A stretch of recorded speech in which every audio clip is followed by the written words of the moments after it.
And so, spoiler alert, the rebels of Shokugeki no Soma have passed day 2 by creating once again a very creative cooking, creating a new type of, well, not a new type of noodle, but creating its Gosetsu Udon, a famous cuisine in the Kuchan region of Hokkaido.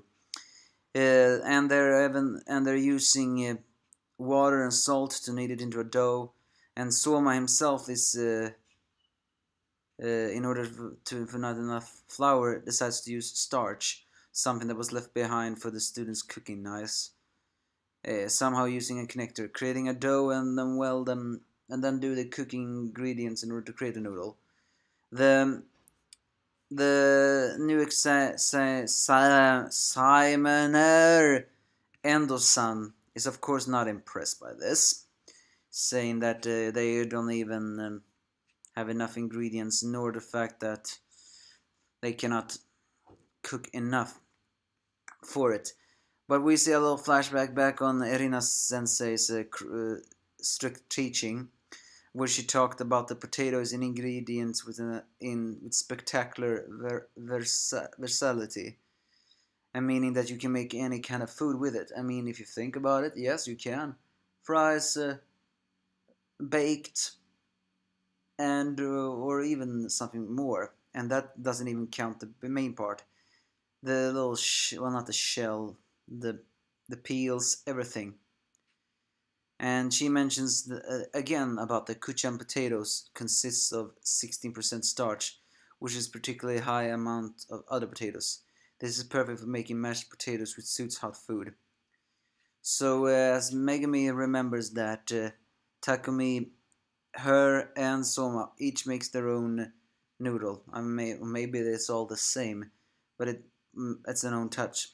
Of course, Soma is the one that finishes first, a Hokkaido lecture brand special Gosetsu Udon, which has been made with some minor vegetables and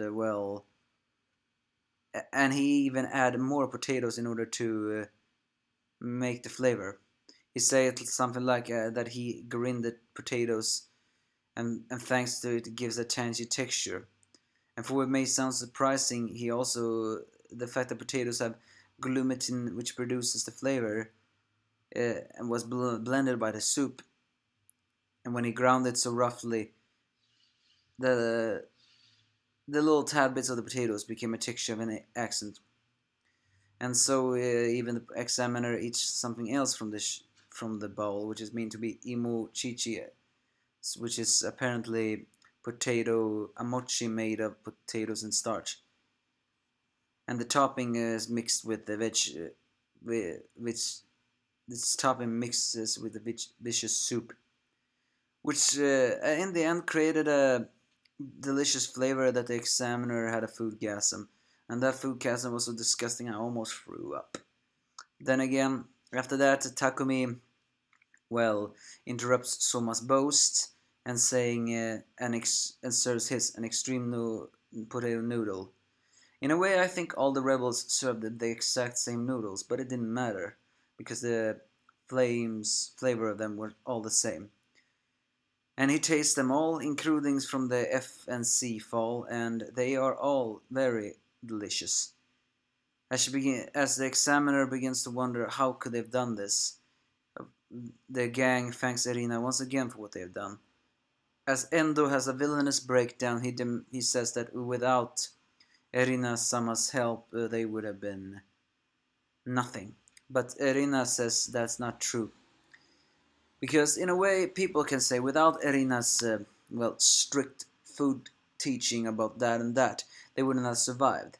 And that is only partially the truth in my book. For me, it says it made their creativity bigger through her strict training, because she beamed into them the many different things in that region, and by focusing on that region, they use their own creativity in order to create that. Because she says, she taught them the characteristics of the potatoes, and the Gosetsu Udon were theirs. So she boasts to Endo that these people are not mere chefs to be demolished by the likes of you. And we see all the rebels of this hall. But now I'm actually confused. We saw um, we saw Subaru and we saw Miyuko and even the witch girl a couple of chapters ago, or was it just one? I'm actually beginning to wonder one thing. Aren't they rebels? Or is Endo talking about that he is taking care of one section rebels at a time? Are you telling me that Miyuki and Subaru are not rebels? I mean, if it turns out that they are not rebels, then I will be severely disappointed. They don't look like people that would surrender to Central, but we'll see, won't we? So, realizing that Erina has led them just like the Joan d'Arc, Jeanne d'Arc, he finally collapses and says to them all that they passed. The battle against the Central is now taking a really strong turn, because now you can almost describe Erina as Saber from Fate and Stay. In fact, the picture is almost similar to them. One we're gonna say Saberina, but no, I think they compare her to Joan d'Arc, the girl that's gonna recapture Totsuki from the control of the Central, the Holy Saint Dame. As all the rebels celebrate, we see a shady person who's contacting someone and revealing that the rebels have passed the second exam, and is saying to, "Yes, sir, I'll look for them." Is he talking to Azami, perhaps? Day 2 is now conquered, as I said. But what is gonna happen now?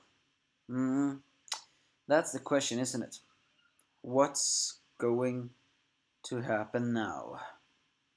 Who The fact that he says, "I'll look for them."